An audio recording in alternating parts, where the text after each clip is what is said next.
James Buchanan stands as the most catastrophic example of presidential failure in American history. When the nation faced its greatest constitutional crisis, Buchanan provided weakness where strength was needed, indecision where clarity was required, and passivity where action was essential. His presidency represents the complete collapse of executive leadership during the most critical period in American history. Buchanan inherited a nation already deeply divided over slavery, but his response to growing secessionist sentiment was nothing short of disastrous. As Southern states openly discussed leaving the Union, Buchanan insisted that the federal government had no constitutional authority to prevent secession. This wasn't principled constitutional interpretation. This was abdication of presidential responsibility, disguised as legal reasoning. While states moved toward rebellion, Buchanan sat paralyzed by his own narrow interpretation of executive power. His inaction during the secession crisis wasn't simply poor judgment. It was a fundamental betrayal of his oath to preserve, protect, and defend the Constitution. As South Carolina and other states began the process of secession, Buchanan did nothing to stop them. He allowed federal forts to be threatened, permitted the seizure of government property, and watched as the authority of the federal government crumbled before his eyes. His passivity amounted to surrender in slow motion, handing rebellious states exactly what they needed to organize their revolution against the United States. The human cost of Buchanan's failures cannot be overstated. His weak leadership created the conditions that made the Civil War inevitable. Over 600,000 Americans died in that conflict, making it the bloodiest war in the nation's history. Millions more suffered through 4 years of devastating warfare that could have been prevented if Buchanan had acted decisively to preserve federal authority when secession first began. The economic devastation, social upheaval, and constitutional crisis that followed can be traced directly to his paralysis during the months when decisive action might have prevented catastrophe. Buchanan's presidency demonstrates how executive weakness during national crises can have consequences that last for generations. His failure to act allowed the secessionist movement to gain momentum, organize resistance, and prepare for war. By the time Abraham Lincoln took office, the situation had deteriorated beyond the point where peaceful resolution was possible. Buchanan had transformed a political crisis into an existential threat to the Union itself. Andrew Johnson's presidency represents one of the greatest missed opportunities in American history and a systematic betrayal of the principles for which the Civil War was fought. When Abraham Lincoln chose Johnson as his running mate in 1864, he could never have imagined how catastrophically that decision would affect the nation's future. Johnson's actions during Reconstruction created a century of legalized racial oppression and demonstrated how presidential obstinacy can undermine the most fundamental goals of national policy. Johnson became president at the moment when America had its greatest opportunity to achieve genuine racial justice. The Civil War had ended slavery, and the federal government possessed the military power and political will to enforce equal rights throughout the former Confederacy. Instead of seizing this historic moment to build a truly just society, Johnson systematically sabotaged Reconstruction efforts and enabled the rise of white supremacist terror that would dominate the South for decades. His approach to Reconstruction was not simply lenient toward the defeated Confederacy. It was actively hostile to the rights of newly freed African Americans. Johnson pardoned Confederate leaders wholesale, allowing them to regain political power and rebuild the same oppressive systems they had fought to preserve. He vetoed nearly every major piece of civil rights legislation passed by Congress, forcing lawmakers to override his vetoes again and again. His obstructionism was so consistent and destructive that he became the most overridden president in American history. Johnson's policies enabled the implementation of black codes throughout the South, legal systems designed to recreate slavery in all but name. These laws restricted the movement, employment, and civil rights of African Americans, creating a system of racial oppression that would persist for generations. Johnson not only refused to prevent these injustices, he actively supported them as legitimate exercises of state authority. His administration stood by as Southern states systematically disenfranchised black voters, implemented segregation, and established the legal framework for Jim Crow. The rise of the Ku Klux Klan occurred during Johnson's presidency with his tacit approval. As white supremacist terrorists murdered, intimidated, and terrorized African Americans throughout the South, Johnson's administration provided no federal protection. His failure to enforce civil rights laws and protect American citizens from domestic terrorism allowed the KKK to establish itself as a parallel government in many areas, undermining federal authority and constitutional rights. Johnson's constitutional crisis extended beyond his civil rights failures. His defiance of Congress led to the first presidential impeachment in American history. When he violated the Tenure of Office Act by firing Secretary of War Edwin Stanton, he precipitated a constitutional confrontation that paralyzed the government for months. Though he survived impeachment by a single vote, his presidency was permanently crippled by his inability to work with Congress or respect the rule of law. The long-term consequences of Johnson's failures shaped American race relations for over a century.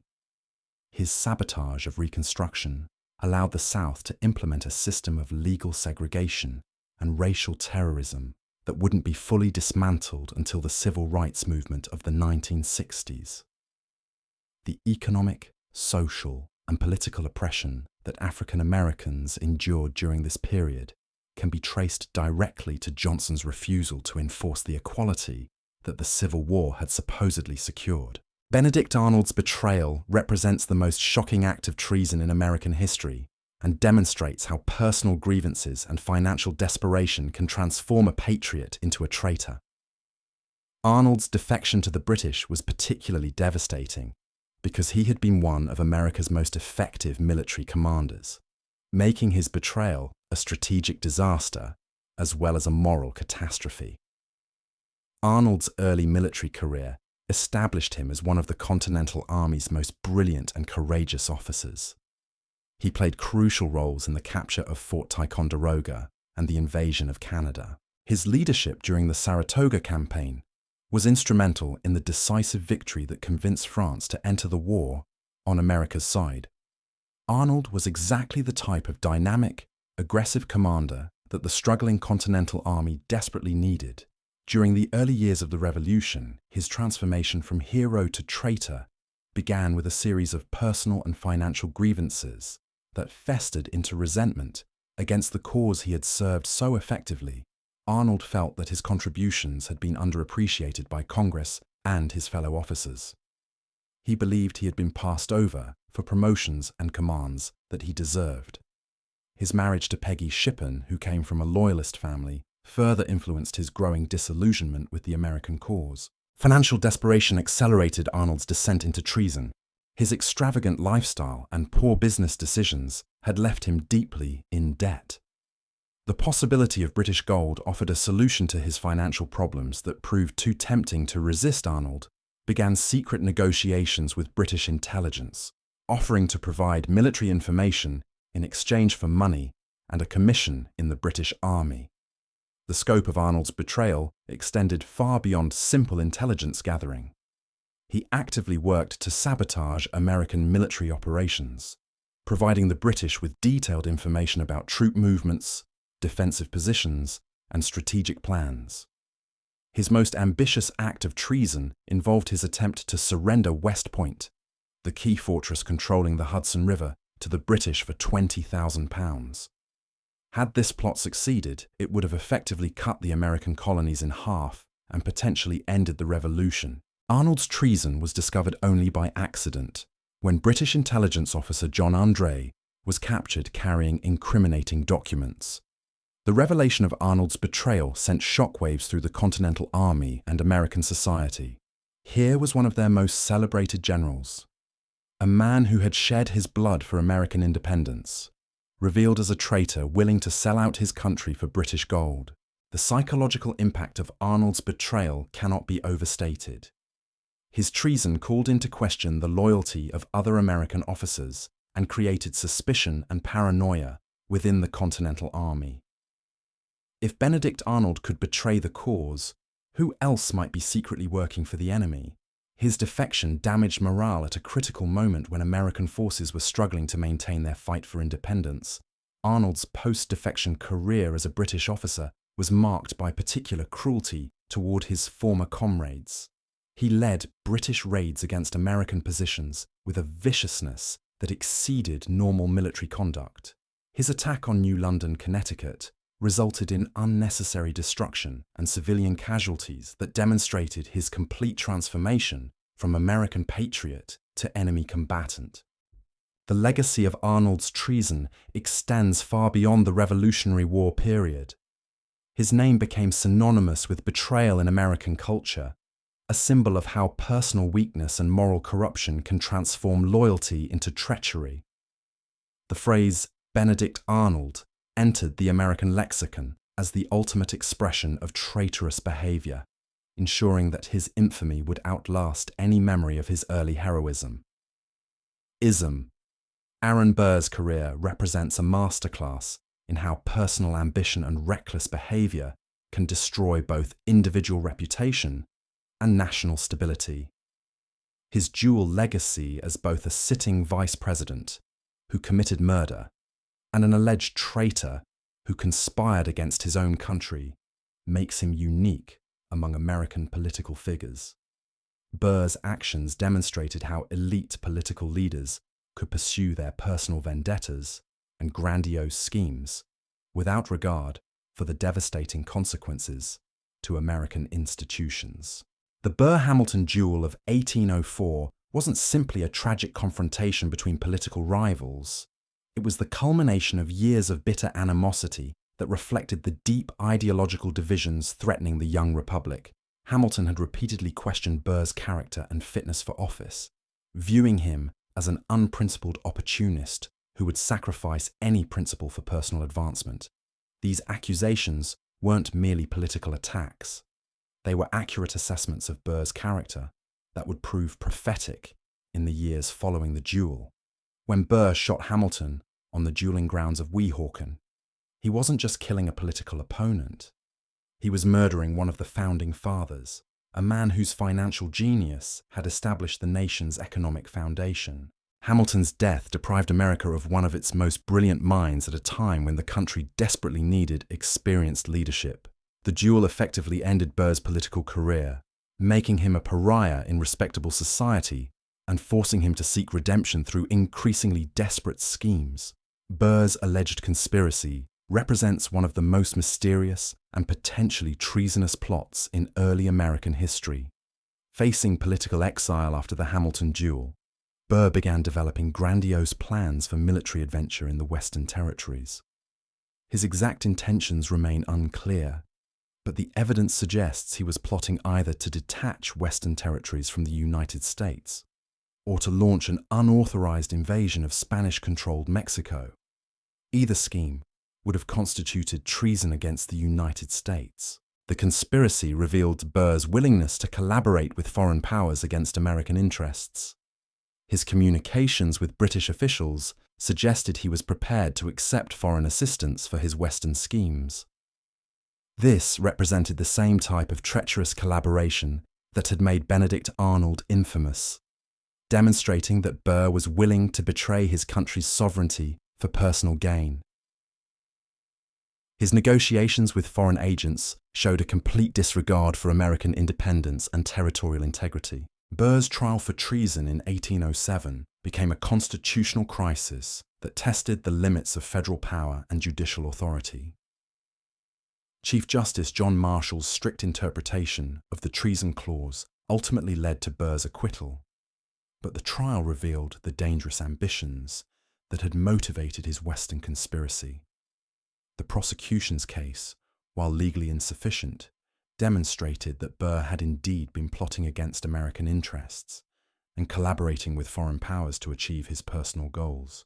The long-term impact of Burr's career extends beyond his individual crimes to the precedents his behavior established. his willingness to use violence to settle political disputes, his collaboration with foreign powers, and his schemes to detach American territory all represented threats to the stability of the early republic. Burr's actions showed how individual ambition could undermine national unity and constitutional government when unchecked by moral restraint or institutional accountability. Richard Nixon's presidency represents the most systematic assault on constitutional government in American history.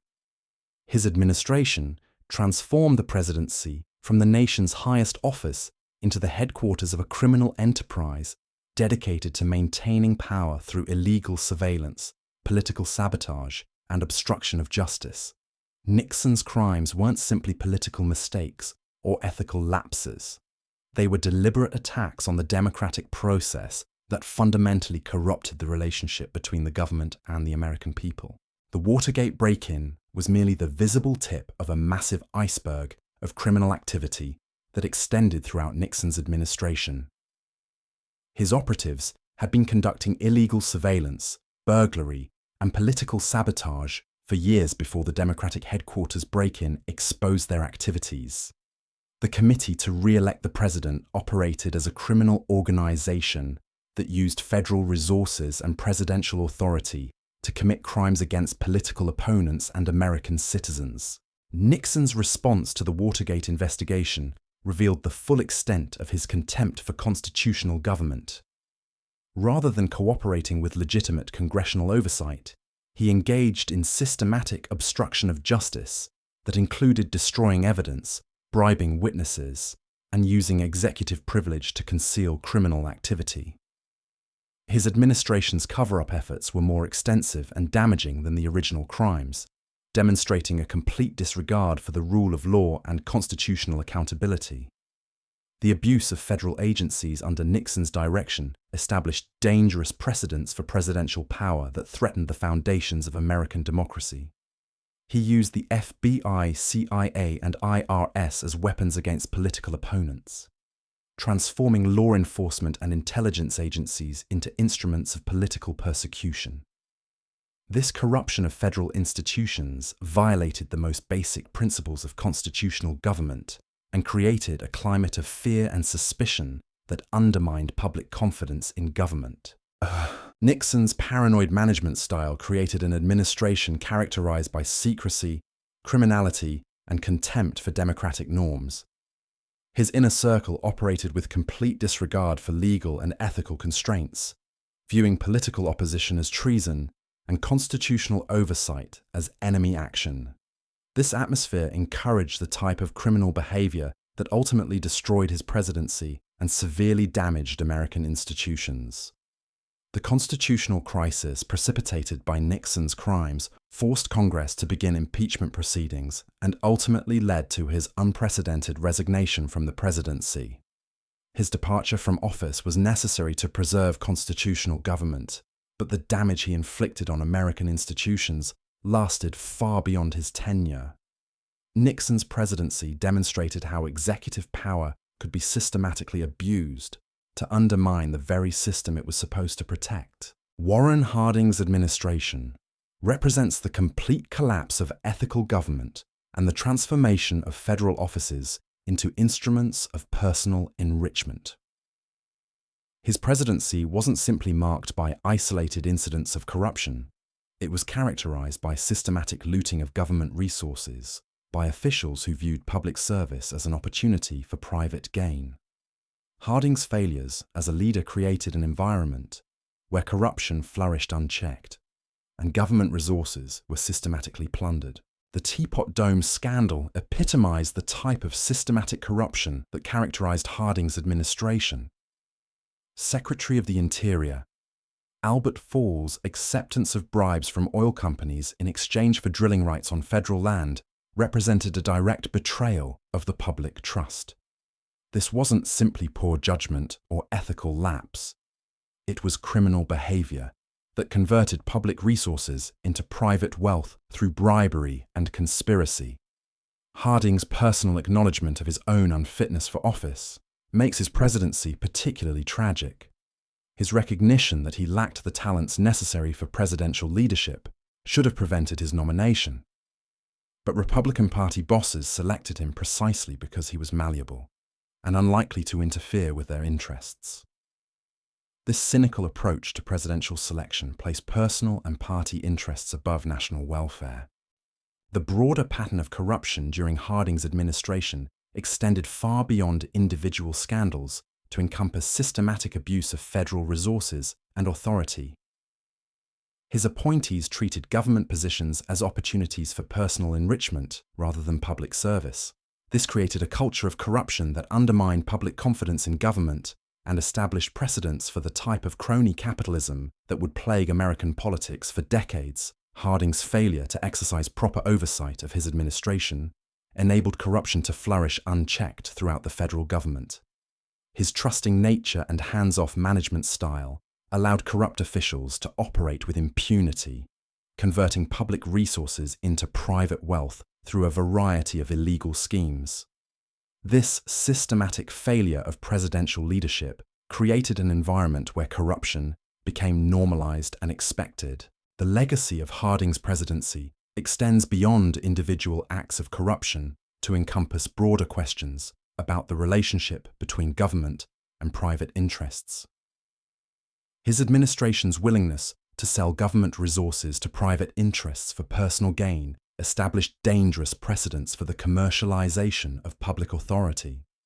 These precedents would influence American politics for generations, contributing to the type of systematic corruption that continues to undermine public confidence in government. Herbert Hoover's presidency during the Great Depression represents one of the most catastrophic failures of economic leadership in American history.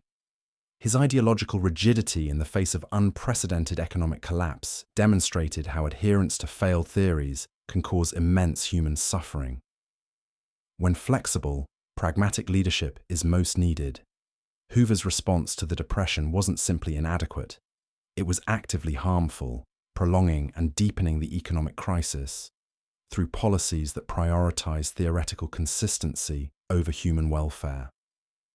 Hoover entered the presidency with a reputation as a brilliant administrator and humanitarian, but his response to economic crisis revealed fundamental flaws in his understanding of government's role during national emergencies. His belief in limited government and voluntary cooperation prevented him from taking the aggressive federal action necessary to address the economic collapse. While millions of Americans lost their jobs, homes, and savings, Hoover insisted that local governments and private charity could handle the crisis. The human cost of Hoover's ideological inflexibility was staggering. Unemployment reached 25%, with millions of Americans facing destitution while their president insisted that federal intervention would undermine American values. Homeless encampments known as Hoovervilles sprang up across the country, becoming symbols of his administration's failure to address human suffering. His relief measures were consistently too little and too late, failing to match the scale of the crisis facing the American people. Hoover's fundamental misunderstanding of the economic crisis led him to implement policies that actually worsened the Depression. His adherence to balanced budget policies during a deflationary spiral reduced government spending precisely when increased spending was needed to stimulate economic recovery. His trade policies, including the Smoot-Hawley tariff, contributed to the international economic collapse by reducing global trade and encouraging retaliatory tariffs from other nations. The political consequences of Hoover's failures extended far beyond his own electoral defeat. His inability to address the economic crisis effectively discredited conservative economic theory for a generation and paved the way for the massive expansion of federal power under Franklin Roosevelt. The New Deal programs that followed were a direct response to Hoover's failures, representing a fundamental transformation of the relationship between government and citizens that continues to shape American politics today. Hoover's legacy as a failed president was sealed by his complete inability to adapt his governing philosophy to meet the demands of unprecedented crisis. His administration became synonymous with callous indifference to human suffering, transforming him from America's most celebrated humanitarian into one of its most reviled political figures. The man who had once saved millions of lives through international relief efforts proved incapable of saving his own country from economic devastation. Millard Fillmore's presidency demonstrates how moral cowardice and political calculation can lead to catastrophic consequences that echo through generations. His support for the Compromise of 1850 wasn't simply a failed attempt at political moderation. It was a fundamental betrayal of human dignity that strengthened the institution of slavery and pushed the nation inexorably towards civil war. Fillmore's willingness to compromise with evil for the sake of temporary political stability made the eventual conflict more severe and bloody. The Fugitive Slave Act, which Fillmore enthusiastically signed and enforced, represented one of the most morally bankrupt pieces of legislation in American history. This law forced northern states to participate actively in the enforcement of slavery, requiring citizens and officials to assist in the capture and return of escaped slaves.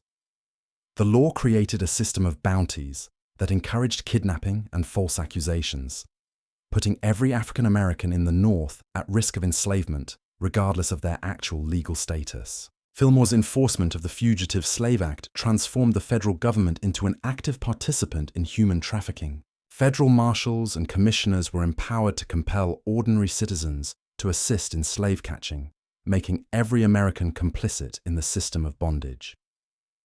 This federal enforcement of slavery in free states created widespread resentment and resistance that further polarized the nation along sectional lines. The political consequences of Fillmore's compromise extended far beyond his own presidency to reshape the entire structure of American politics. The Compromise of 1850 destroyed the Whig Party, created new sectional tensions, and established precedents for federal enforcement of slavery that would influence political debates for the next decade.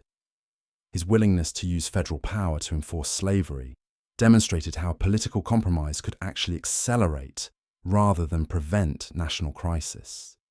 Fillmore's personal claims to detest slavery while actively strengthening the institution revealed the type of moral hypocrisy that characterized much of American political leadership during the antebellum period. His actions proved that personal moral convictions meant nothing when they conflicted with political expediency. This type of moral cowardice among political leaders contributed directly to the conditions that made civil war inevitable. The Kansas-Nebraska Act that Fillmore's successor, Franklin Pierce, would sign was a direct consequence of the precedents established by Fillmore's compromise. By demonstrating that slavery could be extended through political negotiation, Fillmore's policies encouraged further attempts to expand the institution into new territories. The violence that erupted in Kansas Territory can be traced directly to the political framework that Fillmore helped establish. Franklin Pierce's presidency represents the complete collapse of moral authority during one of the most critical periods in American history. His support for the Kansas-Nebraska Act didn't simply anger both sides of the slavery debate. It actively encouraged violence by creating a framework where territorial control would be determined through armed conflict rather than legal process. Pierce's weak leadership transformed political disagreement into civil war in miniature. The Kansas-Nebraska Act that Pierce signed reversed decades of carefully crafted compromises and opened vast territories to slavery expansion. This legislation violated the Missouri Compromise and created a system where territorial status would be determined by popular sovereignty rather than congressional authority.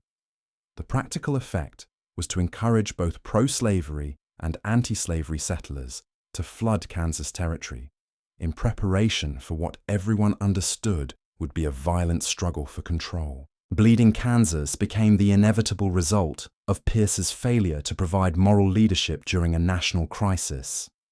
The violence that erupted in Kansas Territory wasn't simply the result of local tensions, it was the direct consequence of federal policies that encouraged armed conflict as a means of resolving territorial disputes.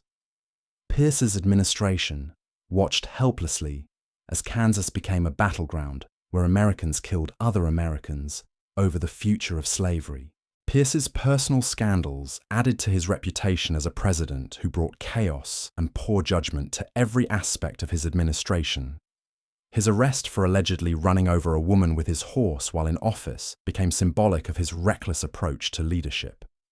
While not convicted of criminal charges, the incident reinforced public perceptions of Pierce as an out-of-control president whose personal behavior reflected his political incompetence. The broader consequences of Pierce's presidency extended far beyond Kansas to encompass the complete breakdown of political compromise as a means of resolving sectional tensions.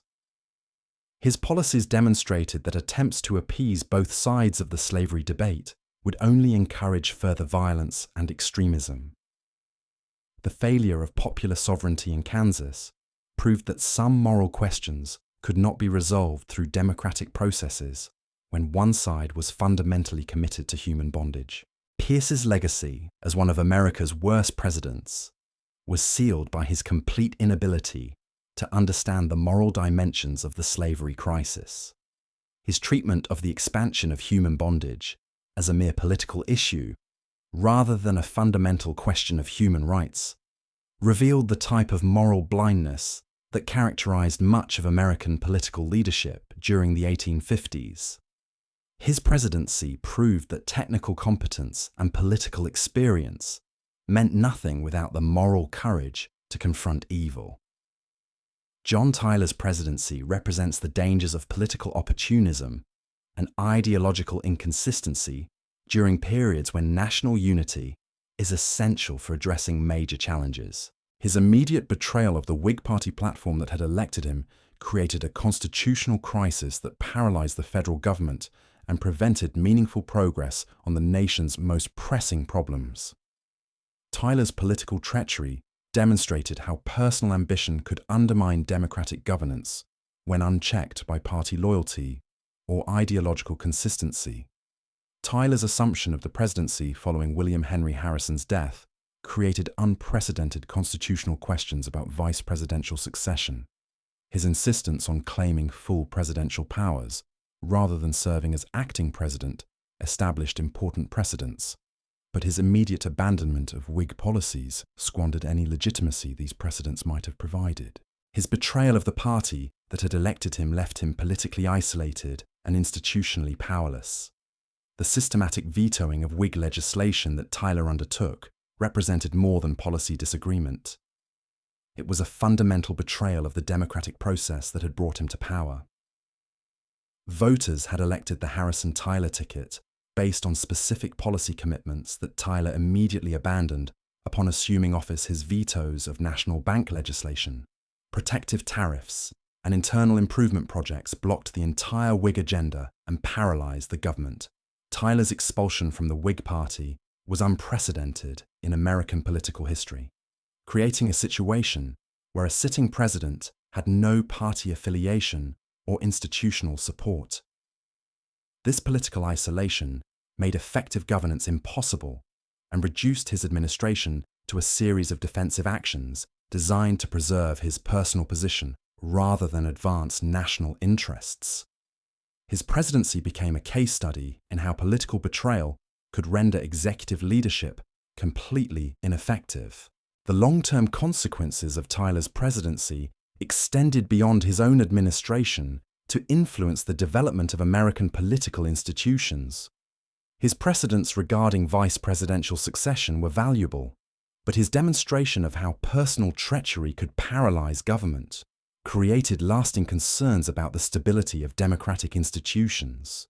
His presidency showed how individual opportunism could undermine the entire structure of representative government.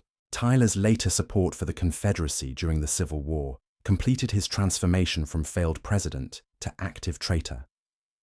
His participation in the Virginia Secession Convention and his election to the Confederate Congress represented the ultimate betrayal of the Union he had once sworn to preserve. This final act of treason confirmed that his entire political career had been motivated by personal ambition rather than principled commitment to American institutions. Ulysses Grant's presidency illustrates how personal virtues don't automatically translate into effective political leadership, and how good intentions can enable systematic corruption when combined with poor judgment and excessive loyalty to unworthy subordinates. Grant's personal honesty and military heroism couldn't prevent his administration from becoming synonymous with the type of systematic corruption that undermined public confidence in democratic institutions during the Gilded Age. Grant's trusting nature and loyalty to friends created an environment where corrupt individuals could systematically exploit federal resources for personal gain. His cabinet appointments were based on personal relationships rather than competence or integrity, allowing unscrupulous individuals to use their positions for private enrichment. The Credit Mobilier scandal, the Whiskey Ring, and the Black Friday gold panic all demonstrated how Grant's poor judgment in selecting subordinates enabled widespread corruption. The systematic looting of federal resources that occurred during Grant's presidency wasn't simply the result of individual criminal behavior. It represented the creation of a culture of corruption where government positions were viewed as opportunities for personal enrichment rather than public service. Grant's failure to detect or prevent this corruption allowed it to become normalized and institutionalized. Throughout the federal government, Grant's administration established dangerous precedents for the relationship between government and private interests that would influence American politics for generations. The systematic corruption of his presidency contributed to the development of the type of crony capitalism that continues to undermine public confidence in democratic institutions. His failures showed how personal virtue without institutional competence could actually enable the very corruption it was supposed to prevent. The irony of Grant's presidency was that his personal popularity remained high throughout his administration, despite the systematic corruption that surrounded him. His reputation as a Civil War hero protected him from personal accountability for the failures of his subordinates, demonstrating how celebrity status could insulate political leaders from the consequences of administrative incompetence. This precedent would influence American politics for decades, showing how personal charisma could substitute for effective governance. The legacy of Grant's presidency extends beyond individual scandals to encompass broader questions about the qualifications necessary for effective political leadership. His military genius proved irrelevant to the challenges of civilian administration, while his personal virtues actually enabled the corruption he was supposed to prevent. Grant's presidency demonstrated that good character without political competence could be more dangerous than open corruption because it provided cover for systematic abuse of public resources. These 10 figures represent different types of leadership failure, but all share the common characteristic of using their power in ways that fundamentally weakened American institutions and values. Their legacies remind us that the greatest threats to democratic government often come not from external enemies, but from internal corruption, moral cowardice, and institutional incompetence. Each of these individuals had opportunities to strengthen America and chose instead to pursue personal interests, ideological extremism, or simple self-preservation at the expense of national welfare. The patterns that emerge from studying these destructive figures reveal fundamental truths about how democratic institutions can be systematically undermined from within. Each represents a different pathway to national damage, but together they demonstrate how personal weakness, moral corruption, and institutional incompetence can combine to create lasting harm that extends far beyond individual administrations or careers. What makes these figures particularly dangerous is how their failures created cascading effects that shaped American society for generations. Johnson's sabotage of Reconstruction enabled a century of racial oppression. Buchanan's weakness made civil war inevitable. Nixon's criminality permanently damaged public trust in government. Each failure created conditions that subsequent leaders had to navigate, often unsuccessfully, creating cycles of institutional decay that proved difficult to reverse. The economic dimension of these failures reveals how leadership incompetence can translate directly into human suffering on a massive scale. Hoover's ideological rigidity during the Great Depression condemned millions to poverty and desperation. Harding's corruption created a culture where public resources were systematically converted into private wealth. These weren't simply policy disagreements or political mistakes. They were fundamental betrayals of the government's obligation to promote the general welfare and protect citizens from preventable harm. The constitutional crises precipitated by these figures demonstrate how individual ambition and moral bankruptcy can threaten the entire framework of democratic government. Tyler's political treachery paralyzed federal institutions. Nixon's criminal behavior forced the first presidential resignation in American history. Burr's alleged conspiracy threatened territorial integrity and national sovereignty. Each crisis required extraordinary measures to preserve constitutional government, often at great cost to institutional stability and public confidence. The international implications of these domestic failures extended American weakness far beyond national borders. Arnold's treason provided military intelligence to enemy forces during the Revolutionary War. Burr's conspiracy involved collaboration with foreign powers against American interests. Nixon's constitutional crisis damaged American credibility and leadership during the Cold War. These failures showed how domestic incompetence could undermine national security and international standing. The racial dimension of these failures reveals how leadership cowardice enabled systematic oppression that contradicted America's founding principles. Fillmore's enforcement of the Fugitive Slave Act made the federal government complicit in human trafficking. Pierce's Kansas-Nebraska Act encouraged violence as a means of resolving territorial disputes. Johnson's sabotage of Reconstruction allowed the reimposition of racial hierarchy after the Civil War. These weren't simply failures of individual leadership. They were systematic betrayals of human dignity that created institutional frameworks for oppression. The personal characteristics that enabled these destructive careers offer insights into how individual weakness can translate into national catastrophe. Buchanan's indecisiveness during crisis, Johnson's obstinate racism, Nixon's paranoid criminality, Hoover's ideological rigidity. Each possessed personality traits that made effective leadership impossible when faced with challenges that required moral courage, practical flexibility, or institutional competence. The institutional consequences of these failures extended far beyond their immediate political impact to reshape the entire structure of American government. And society, Grant's corruption normalized crony capitalism. Tyler's treachery demonstrated how political opportunism could paralyze democratic institutions. Pierce's weakness showed how moral cowardice could accelerate national division. These precedents influenced American politics for decades, creating expectations and behaviors that continue to shape contemporary political culture. The tragic irony of many of these figures is how their early careers showed promise that was ultimately betrayed by personal weakness or moral corruption. Arnold was a brilliant military commander before becoming a traitor. Grant was a war hero before presiding over systematic corruption. Hoover was a celebrated humanitarian before failing catastrophically as president. These transformations reveal how power can corrupt even individuals who initially demonstrated competence and integrity. The systematic nature of their failures suggests that individual character flaws were amplified by institutional weaknesses that allowed incompetence and corruption to flourish unchecked. The lack of effective oversight mechanisms enabled Grant's corrupt subordinates. The absence of clear constitutional guidance allowed Buchanan's paralysis during secession. The weakness of ethical enforcement permitted Nixon's criminal behavior.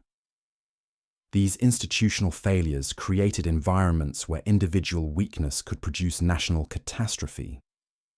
The propaganda and rationalization that accompanied these failures reveal how destructive leaders often convince themselves and others that their harmful actions served higher purposes. Johnson claimed to be defending constitutional principles while sabotaging civil rights. Fillmore argued that compromise would preserve the Union while actually encouraging secession. Pierce insisted that popular sovereignty was democratic, while knowing it would lead to violence. These self-deceptions allowed destructive behavior to continue unchecked by moral restraint. The long-term consequences of these failures continue to influence American politics and society today. The precedents they established for executive power, institutional corruption, and moral cowardice remain relevant to contemporary political challenges. Their legacies serve as warnings about how democratic institutions can be undermined from within, and how individual leadership failures can create lasting damage to national unity, constitutional government, and social progress. Understanding these destructive figures provides essential context for evaluating contemporary political leadership and institutional performance. Their failures illuminate the types of character traits, decision-making patterns, and institutional weaknesses that can transform individual incompetence into national catastrophe. This historical perspective remains vital for citizens seeking to protect democratic institutions from the types of internal threats that these figures represent. The study of these destructive leaders reveals that the greatest dangers to American democracy have consistently emerged from within, rather than from external enemies. Foreign threats have challenged American security, but domestic failures of leadership have inflicted more lasting damage on American institutions, values, and social cohesion. This pattern suggests that vigilance regarding internal threats to democratic government remains as important today as it was during the founding era. These 10 destructive figures represent more than historical curiosities or political footnotes. They embody systematic patterns of failure that continue to threaten democratic institutions today. Each demonstrates how individual weakness, moral corruption, and institutional incompetence can combine to inflict lasting damage on the nation they were sworn to serve. What unites these figures isn't simply their individual failures, but the cascading effects their actions created across generations. Buchanan's weakness made civil war inevitable. Johnson's obstruction enabled a century of racial oppression. Nixon's criminality permanently damaged public trust in government. Each failure created conditions that subsequent leaders inherited, often unsuccessfully, perpetuating cycles of institutional decay that proved nearly impossible to reverse. The patterns revealed by studying these destructive careers offer essential warnings for contemporary America. The greatest threats to democratic government have consistently emerged from within rather than from external enemies. Personal ambition disguised as principle, ideological extremism masquerading as patriotism, criminal behavior rationalized as necessary politics. These internal corruptions have inflicted more lasting damage on American institutions than any foreign adversary. Perhaps most disturbing is how these failures were often preventable. Each of these individuals had opportunities to choose differently, to strengthen rather than weaken the institutions they controlled. Their destructive legacies remind us that democracy isn't self-preserving. It requires constant vigilance against the types of internal threats these figures represent. The America we know today was shaped as much by their failures as by the successes of greater leaders. Understanding their destructive impact remains essential for protecting democratic institutions from similar threats that continue to emerge from within.